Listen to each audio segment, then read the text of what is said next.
네, 안녕하십니까. 이번 시간은 법인이 주택을 취득했을 때 여러 가지 페널티를 지금 현재 주고 있습니다. 거기에 대해서 설명해 드릴 건데요. 왜 자꾸 법인에 대해서 이렇게 정부가 규제를 하는가 하면요.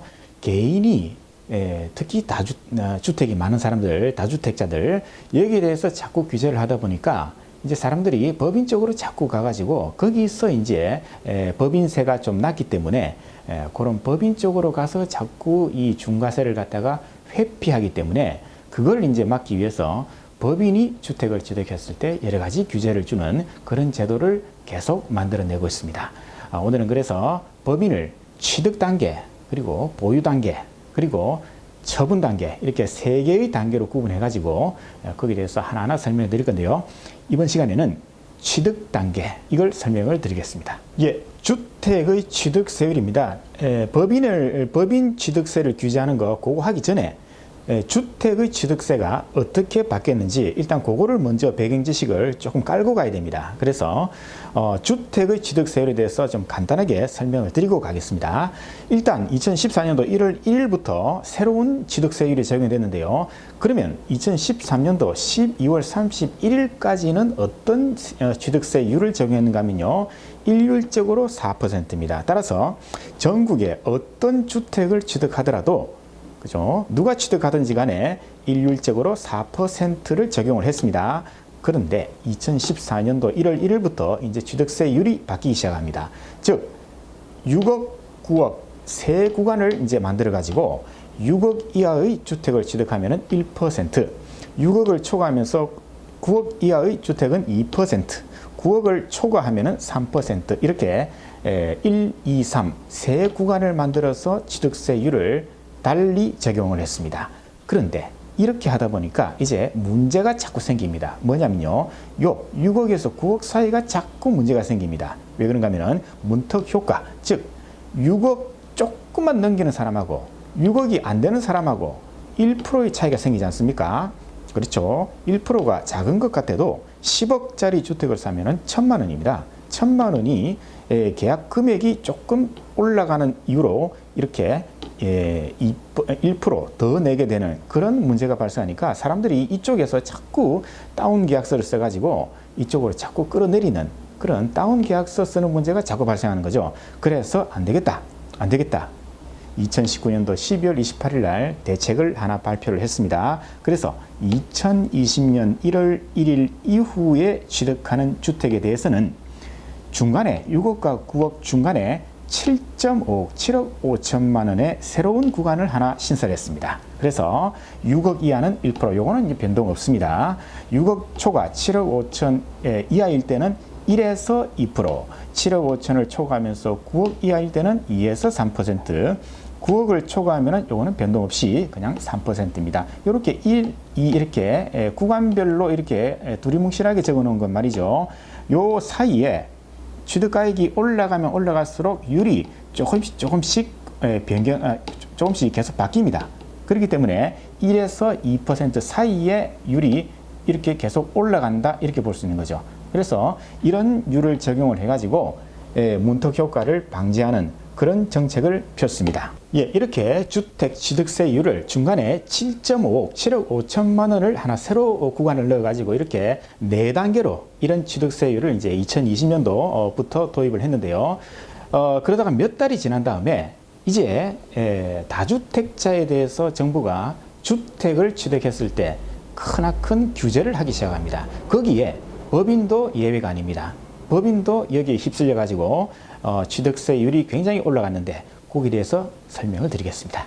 예, 지금부터는 이제 법인의 취득세율, 법인이 주택을 취득했을 때 어떤 규제를 만들었는지 그걸 설명드리겠습니다. 자, 여러분 잘 아시죠? 2020년 7월 10일 날 주택시장 안정보완대책, 이 대책이 나오면서 2020년 8월 12일 이후에 주택을 취득하면은 조정 대상 지역이냐 아니냐에 따라서 이렇게 1주택, 2주택, 3주택, 4주택, 법인 이렇게 개인과 법인 모두 다 규제를 하는 그렇죠. 취득세율을 많이 올렸습니다. 그런데 법인만 놓고 봤을 때는 법인은 말이죠.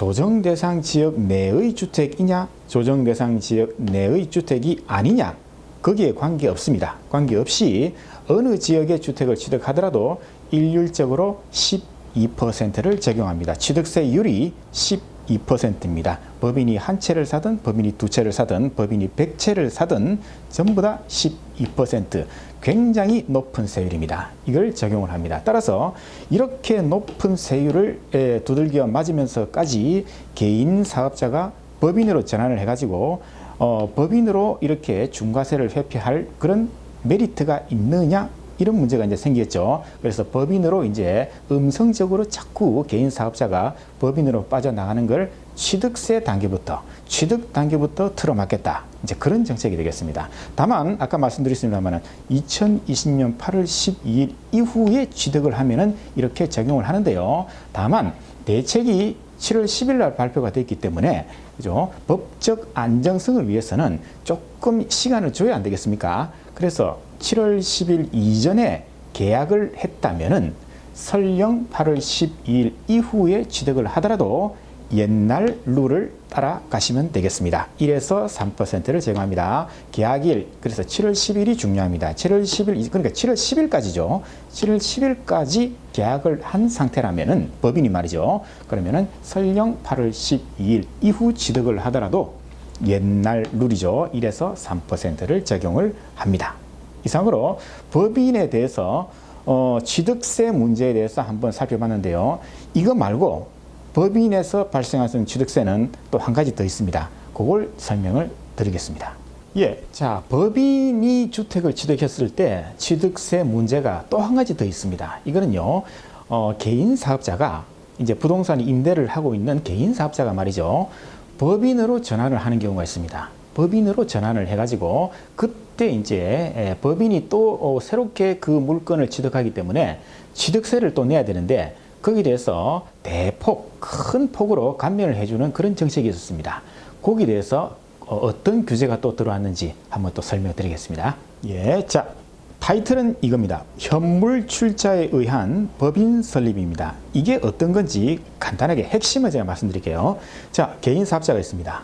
개인 사업자는 부동산 임대업을 하고 있습니다. 그래서 요거는 주택입니다. 주택을 하나 가지고 부동산 임대업을 하고 있는데, 부동산에 대해서 여러 가지 지금 규제가 들어오다 보니까, 주택에 대한 규제가 들어오니까 이걸 아예 법인으로 바꾸겠다, 현물 출자를 합니다. 이 주택을 현물 출자를 해가지고 법인을 새로 만들어서 법인 소유로 이 주택을 옮겨버립니다. 그러면은 법인도 새롭게 이 주택을 취득하는 것이기 때문에 당연히 취득세를 내야 됩니다. 그죠? 그런데 개인 사업자가 법인으로 바뀌면은 상당히 공정성이 높아진다. 즉, 법인이 신뢰성이 높아지고 여러 가지 이제 우리가 세금 계산이라든가 이제 장부라든가 그게 개인보다는 법인이 좀 더 엄격하기 때문에 국가 입장에서는 법인으로 자꾸 바꾸는 걸 좋아합니다. 그렇기 때문에 법인으로 바꿨으면은 이제 혜택을 줍니다. 혜택을 취득세 75%를 감면합니다. 큰 혜택이죠. 취득세가 1,000만 원 나오면은 750만 원을 빼주고 나머지 금액만 내면 된다는 그런 거죠. 그런 메리트가 있었습니다. 그런데 이제 지금부터는 이걸 안 해주겠다로 바뀝니다. 즉 2020년 8월 12일 이후에 취득을 했을 때는 감면을 안 해주겠다. 그죠? 다만 모든 업종에 대해서 안 해주는 건 아니고요. 지금 우리가 규제하는 거는 부동산, 특히 주택에 대한 규제이기 때문에 부동산 임대업 또는 부동산 매매업, 요 두 가지 업종을 영위하는 법인을 만들었다면은 이제 이런 좋은 감면은 이제 사라집니다. 2020년 8월 12일 이후에 취득이죠. 그랬을 때는 이러한 감면을 이제 안 해주겠다.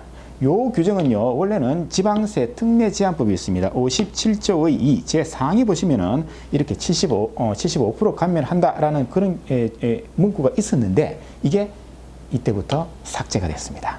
어느 업종? 요 두 가지 업종에 대해서는 삭제를 합니다. 그래서 개인 사업자가 법인으로 전환을 해가지고 이렇게 여러 가지 세금을 갖다가 회피하는 그런 작전도 이제는 취득 단계부터 틀어막기 시작하고 있습니다. 물론 조금 이따가 설명드리겠습니다만은 보유 단계, 그리고 처분 단계, 그죠? 양도, 여기에 대해서도 또 규제가 들어오기 시작합니다. 그거는 제가 다음 시간에 설명드리고요. 일단은 현물 출자에 의한 법인 설립, 여기에 대해서 설명을 드렸습니다. 예, 이상으로 법인이 주택을 취득했을 때 어떤 페널티가 있는지 간략하게 핵심을 설명드렸는데요. 어떻습니까? 자, 법인으로 우리가 전환을 하든 법인을 새로 만들든 12%라고 하는 큰 취득세를 내가면서까지 법인으로 전환해서 메리트가 있는가?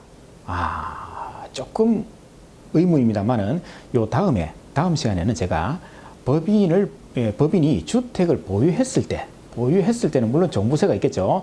보유했을 때 또 어떤 페널티를 주는가? 거기에 대해서 이제 설명을 드리겠습니다. 자, 이상으로 법인이 주택을 취득했을 때 페널티 설명을 드렸습니다. 자, 어려운 건 쉽게, 쉬운 건 더 쉽게. Easy to understand. Easy to understand. Easy to understand.